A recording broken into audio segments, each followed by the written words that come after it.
Hello and welcome to the class. Transfer of property act 1882 में lease का chapter हम start कर रहे हैं, जो कि चैप्टर 5 है ट्रांसफर प्रॉपर्टी एक्ट में, जिसमें कि सेक्शन 105 से लेके और 117 तक के प्रोविजन दिए गए हैं। सेक्शन 105, 106 एंड 107 जो आज हम इस क्लास में पढ़ेंगे, तीनों अगर आप किसी भी कॉम्पिटिटिव एग्जाम की प्रिपरेशन कर रहे हैं तो आपके लिए इंपॉर्टेंट हो जाते हैं, क्योंकि यहाँ पर लीज की कंसेप्ट को बताया गया, टाइम पीरियड के बारे में बताया गया, किस तरीके से लीज बनती है वो बताया गया। तो तीनों ही सेक्शन इंपॉर्टेंट हो जाते हैं। और 106 जो है वो बेयर एक्ट की लैंग्वेज में हमने सेक्शन बोला है ना कि 106 है, तो वो सेक्शन कौन सा है, क्या कहता है, वो हम पढ़ेंगे ना, तब मैं आपको बताऊंगी कि उसमें पूछा जाता है प्री एग्जाम्स में कि ये वाली बात कौन से सेक्शन में कही है। तो उसे 106 जो है वो इसलिए इंपॉर्टेंट हो जाता है आपके pre examination point of view से। तो लीज क्या होता है, इसको पहले हम एग्जांपल से समझते हैं, फिर उसके बाद बेयर एक्ट की लैंग्वेज। जो बेयर एक्ट की लैंग्वेज है उसको मैंने सिंप्लीफाई करके यहाँ पर इस तरीके से लिख दिया है ताकि आपको समझने में बहुत आसानी हो। पहले एक एग्जांपल समझते हैं। लीज को हिंदी में कहते हैं पट्टा। मैं अगर नॉर्थ इंडिया की बात करूं तो यहाँ पर जमीनों के साथ क्या होता है, सुनिए। बहुत कम लोग होते हैं जो अपनी जमीन पे खेती खुद करते हैं। वजह कुछ भी हो सकती है। व्यक्ति खेती कर नहीं सकता बीमारी की वजह से, व्यक्ति खेती नहीं कर सकता क्योंकि वो वहां रहता ही नहीं है जहां उसकी जमीन है, व्यक्ति खेती नहीं कर सकता क्योंकि वो किसी गवर्नमेंट सर्विस में है या फिर किसी वो आर्मी में है, तो उसको जो है क्या मिल जाता है, छूट मिल जाती है कि वो अपनी खेती किसी और से करा सकते हैं। ये हमें पता है, ये बातें हम बेसिक है, ये हमें पता है। क्योंकि जनरली जिसके नाम की जमीन होती है खेती उसे ही करनी होती है, पर कुछ वजह से व्यक्ति खेती नहीं कर सकता, तो एग्जाम्पशन है कि कोई और भी उसकी जगह पर खेती कर सकता है। जब मैंने कहा कि कोई और उसकी जगह पर खेती कर सकता है तो उसमें अलग अलग टर्म्स यूज की जाती हैं। नॉर्थ इंडिया में कोई बोलता है बटाई पे दी है, कोई बोलता है ठेके पे दी है। बटाई ठेके इनके अपने अलग अलग रूल्स होते हैं। जनरल समझिए कि क्या होता है, एक ए नाम का व्यक्ति है जिसकी एक जमीन है, उस जमीन पर खेती होती है, वो खेती खुद नहीं कर सकता तो वो अपनी जमीन बी को देता है कि आप इस पे खेती कर लीजिए। वो अपनी मर्जी से खेती करता है और क्योंकि जमीन इसकी थी, ऑनर ये था, तो खेती करने के बाद जो भी प्रॉफिट आता है उसका परसेंटेज इसने की है, इसने मेहनत करी है, तो कुछ इसके पास रहेगा और कुछ इसके पास रहेगा, या पूरी फसल इसके पास आएगी, इसको कुछ दे दिया जाएगा। इसमें अलग अलग तरीके के नियम होते हैं। तो बस इसी तरीके से होता है लीज या पट्टा, जहां पर किराए पे दी जाती है जमीन, किराए पे दी जाती है इमूवेबल प्रॉपर्टी। तो लीज हमेशा इमूवेबल प्रॉपर्टी की ही होती है। लीज मतलब अब यहाँ पे इसको पूरा टेनेंसी पे मत चला जाएगा कि ये टेनेंट ही होता है, ये अलग तरीका होता है जहां पर किसी प्रॉफिट के लिए दिया जाता है। तो किस लिए इमूवेबल प्रॉपर्टी के है, एग्जाम्पल मैंने आपको दे दिया है। और ये क्या कहता है, बेयर एक्ट से समझिए। लीज को डिफाइन करते हुए 105 हमारे ट्रांसफर प्रॉपर्टी एक्ट का कहता है कि लीज में ट्रांसफर किया जाता है राइट। अब देखिए यहाँ पर ए ने बी को अपनी जमीन क्या दी थी, बटाई पे या ठेके पे दी थी, पट्टे पे दी थी। वहां पर एक अधिकार दिया था कि खेती कर लो, जमीन की ओनरशिप नहीं दी थी। तो राइट ट्रांसफर होता है यहाँ पर, जैसे मोर्गेज में राइट ट्रांसफर होता है, यहाँ पर भी राइट ट्रांसफर होता है। मोर्गेज में हम इंटरेस्ट ट्रांसफर करते हैं, राइट नहीं, यहाँ पर राइट ट्रांसफर होता है, अधिकार ट्रांसफर होता है। और अधिकार में इसको ट्रांसफर करने का एक्सप्रेस भी हो सकता है और इम्प्लाइड भी। एक्सप्रेस का मतलब सिंपली बोला कि आप ये काम कर लीजिए, और अगर आपको किसी को जमीन दे दी कि आप इसे देख लीजिए, उस पर व्यक्ति कुछ करता है तो वो इम्प्लाइड भी हो जाता है। तो एक्सप्रेस या इम्प्लाइड दोनों तरीके से लीज दी जा सकती है। और यहाँ पर बोल रहे एक कंटिन्यू, जब हमने बोला कंटिन्यूटी की कि कब तक चलेगी, तो या तो वो सर्टेन टाइम पीरियड के लिए हो सकती है। जब हमने खेती की बात करें तो जनरली ये 1 साल के लिए होती है, क्योंकि 1 साल में किसान 2 फसल उगाता है, क्योंकि एग्रीकल्चर ईयर जो होता है ना 1 साल के लिए होता है, ईयर है। तो उसी तरीके से जो है ये एग्रीकल्चर ईयर 1 साल के लिए होता है, इसीलिए बोल रहे हैं एक सर्टेन टाइम पीरियड के लिए लीज होती है। या फिर परपेचुटी में भी हो सकती है। परपेचुटी का मतलब शाश्वत काल के लिए, कि हाँ चलती ही जा रही है, कि हमेशा के लिए इस व्यक्ति को मैंने अपनी जमीन दे दी। हमेशा का मतलब ये नहीं है कि हाँ अपनी जमीन तुम्हारे पास ही रहेगी, मतलब उसका टाइम पीरियड फिक्स नहीं किया है, दे दी है, निरंतरता में दे दी है। तो उसको बोला, जैसे अभी कुछ लोग इसको दी, बी को दी, फिर बी के बच्चे आएंगे, वो इसकी जगह पर खेती करेंगे, इसकी जमीन पर इसके बच्चे आएंगे तो वो भी इसी के बच्चे को जमीन दे रहे। तो परपेचुटी में भी जो है इस तरीके से जो है लीज पे दिया जा सकता है। फिर जब भी कोई जमीन या जब भी कोई इमूवेबल प्रॉपर्टी लीज पे दी जाती है तो वो कंसिडरेशन के लिए दी जाती है, कुछ ना कुछ पैसे के लिए दी जाती है। तो कंसिडरेशन या तो प्राइस पेड या प्रोमिस्ड होगा या फिर मनी होगा। अब आप दो टर्म्स को समझिए। एक पहली बात बोल रहे हैं कि प्राइस पेड और प्रोमिस्ड। यहाँ पर क्या बात कर रहे हैं कि या तो प्राइस पे कर दी जाती है या प्रॉमिस किया जाता है कि पे कर दी जाएगी, या फिर मनी के लिए होती है। आप बोलेंगे प्राइस और मनी में डिफरेंस क्या है? डिफरेंस छोटा सा ही है। ये जो प्राइस है इसको प्रीमियम बोला है, और ये जो मनी है इसको रेंट की तरह डिफाइन किया है। अब प्रीमियम का मतलब ये है कि जो पैसा बी ने ए को देना था खेती करने के लिए, खेती करने की वजह से, खेती करने के बिहाफ में, तो वो जो बी है ए को सारा पैसा एक मुश्त भी दे सकता है। एक मुश्त का मतलब एक ही बार में, एक ही इंस्टॉलमेंट में दे सकता है एक साथ। या तो पहले दे देगा खेती करने से पहले, या फिर प्रॉमिस करेगा जब फसल होगी तब दे दूंगा। तो इस तरीके से जब एक मुश्त होगा, एक किश्त में होगा तो प्रीमियम, और जब टाइम टू टाइम उसको दिया जाएगा उसको रेंट बोलेंगे, उसको मनी की तरह बोला गया। Of money is share of crops, फसल का एक शेयर, जैसे मैंने कहा कुछ इसने दे दिया, कुछ इसने अपने पास रख लिया, कोई सर्विस या कोई अदर थिंग या वैल्यू की कुछ भी दे दिया इसको। टू बी रेंडर्ड पीरियडिकली और ऑन स्पेसिफाइड ओकेजन, या तो हर महीने की बात कर ली, या बोला कि जब भी मेरी फसल कटेगी उसके बाद आपको मिल जाया करेगा। तो इस तरीके से होता है रेंट पे, और जब एक ही बार में दे दिया जाता है प्राइस उसको बोलते हैं प्रीमियम। तो ये हमारा लीज को डिफाइन करता हुआ सेक्शन 105 है। फिर उसमें सेक्शन 105 में सेकेंड पैराग्राफ में टर्म्स भी डिफाइन करी। कौन कौन से टर्म्स? पहले बोला लेजर। कौन होता है? लेजर होता है जो व्यक्ति लीज पे देता है। यहाँ पर ये व्यक्ति, जिस तरीके से कोई व्यक्ति काम करता है तो उसको बोलते हैं डूअर, काम करने वाला। तो ये लीज देने वाला है तो इसको बोलेंगे लेजर, और इसको लीज दी जा रही है इसको बोलेंगे लेजी। और ये लीज हो गया, कॉन्ट्रैक्ट होता है। तो जो भी लीज एक कॉन्ट्रैक्ट है, तो इससे समझ में आ जाता है ये बात कि ये कॉन्ट्रैक्ट में दोनों पार्टी जो है वो कैसी होनी चाहिए? वो कॉम्पिटेंट होनी चाहिए। गिफ्ट में हमें पढ़ा था लास्ट क्लासेस में कि जो हमारा डोनी है वो कॉम्पिटेंट नहीं भी होगा तो चल जाएगा, because that was not a contract. But lease में जब हमने बात की कि लीज एक कॉन्ट्रैक्ट है, तो कॉन्ट्रैक्ट तभी बनता है जब दोनों पार्टी कैपेसिटी टू कॉन्ट्रैक्ट होती है according to Indian contract act. तो अगर दोनों पार्टी कॉम्पिटेंट है तभी कॉन्ट्रैक्ट होगा। कॉन्ट्रैक्ट यहाँ पर कैसा? लीज का होगा। तो लीज होगा कॉम्पिटेंसी के साथ में, लेजी को भी कॉम्पिटेंट होना है और लेजर को भी कॉम्पिटेंट होना जरूरी है। तो मैंने कहा लीज एक कॉन्ट्रैक्ट है जहां पर लेजर लेजी को लीज देता है। क्या देता है लीज पे? इमूवेबल प्रॉपर्टी देता है, या तो कुछ टाइम पीरियड के लिए या फिर परपेचुइटी में देता है, और या तो प्रीमियम पे करता है लेजी या फिर रेंट पे करता है, जैसा भी उनके बीच में डिसाइड होता है कॉन्ट्रैक्ट के अकॉर्डिंग। तो सेक्शन 105 हमें ये बताता है। अब चलते हैं 106 पे कि वो क्या कहता है।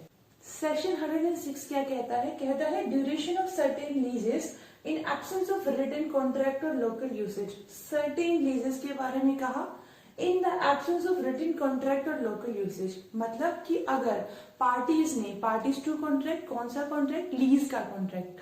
लेजर और लेजी ने मिलके आपस में ही कोई कॉन्ट्रैक्ट बनाया है, अपनी कंडीशंस रखी हैं कि इतने टाइम पीरियड के लिए हम लीज बना रहे हैं, that is the different thing.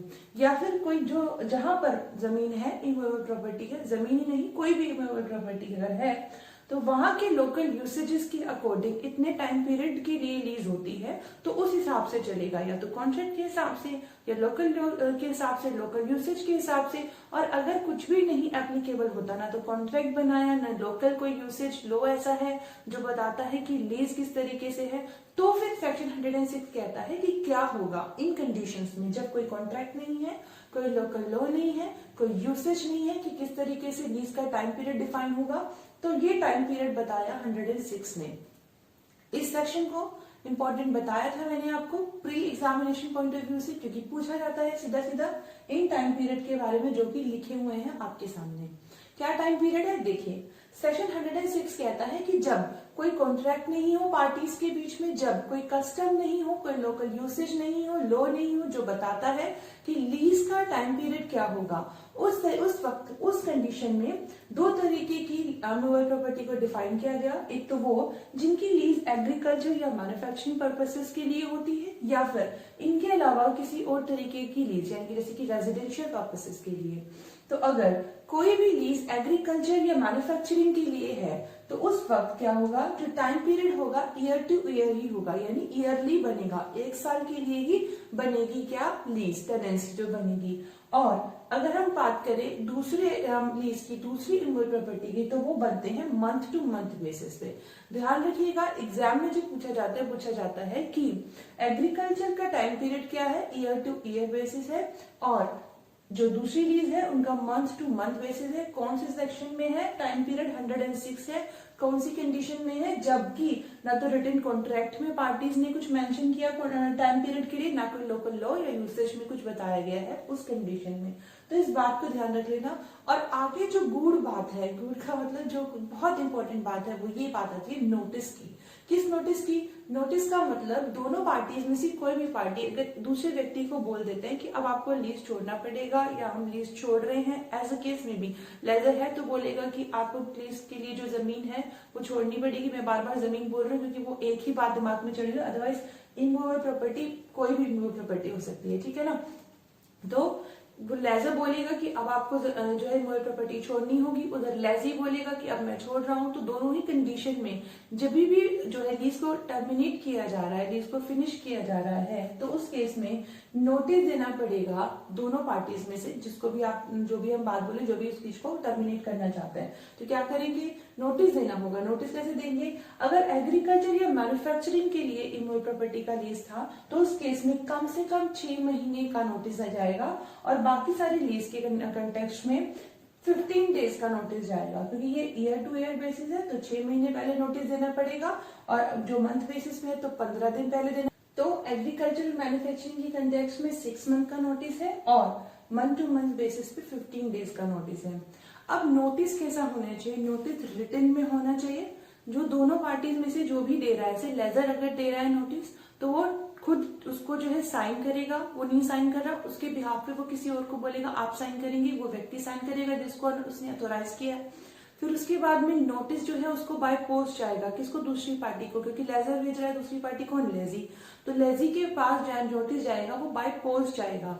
अगर बाय पोस्ट नहीं जाना तो लेजर भेजना चाह रहा है ना, तो खुद जाकर के पर्सनली जाकर के उसको टेंडर या डिलीवर करके आएगा।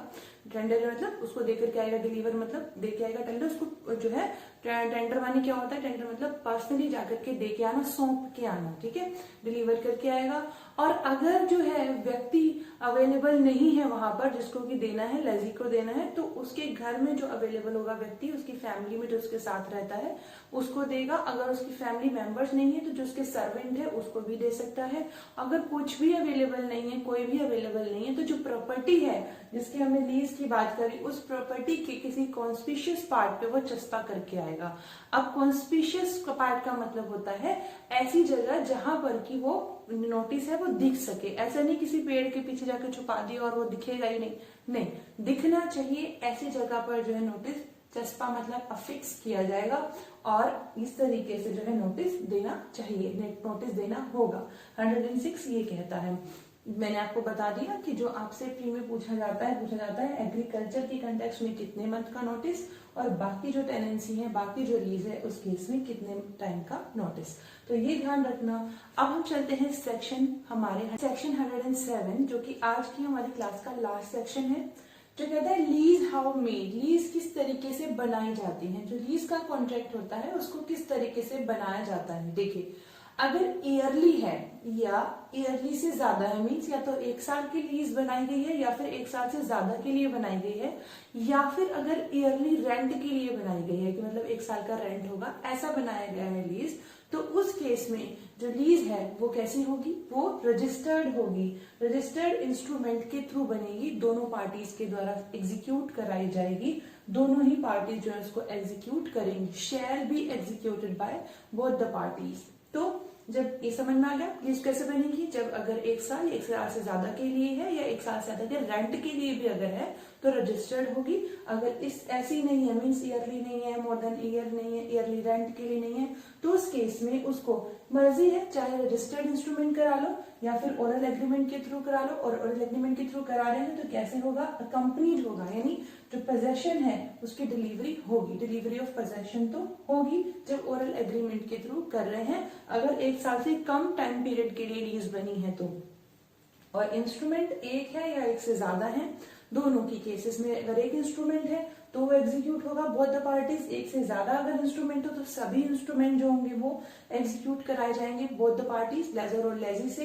प्रोवाइजो देता है, स्टेट गवर्नमेंट कहता है के बारे में बताता हुआ, प्रोवाइजो कहता है कि स्टेट गवर्नमेंट ईयरली के बारे में जब हम बात करेंगे, वाली बात को छोड़ के yearly for more than a year या ईयरली रेंट के लिए, इस बात को छोड़ के जो भी लीज हैं जैसे हमने इनके बारे में यहाँ बात की थी, तो उनको है अनरजिस्टर्ड इंस्ट्रूमेंट के थ्रू भी बनाया जा सकता है, ऑरल एग्रीमेंट के थ्रू भी बनाया जा सकता है, और या उस केस में क्या होगा, पोजेशन करने देने की जरूरत नहीं है, ऐसा स्टेट गवर्नमेंट जो है डिक्लेयर कर सकते हैं ऑफिशियल गजेट में। कहां पर? अपने ऑफिशियल गजेट में।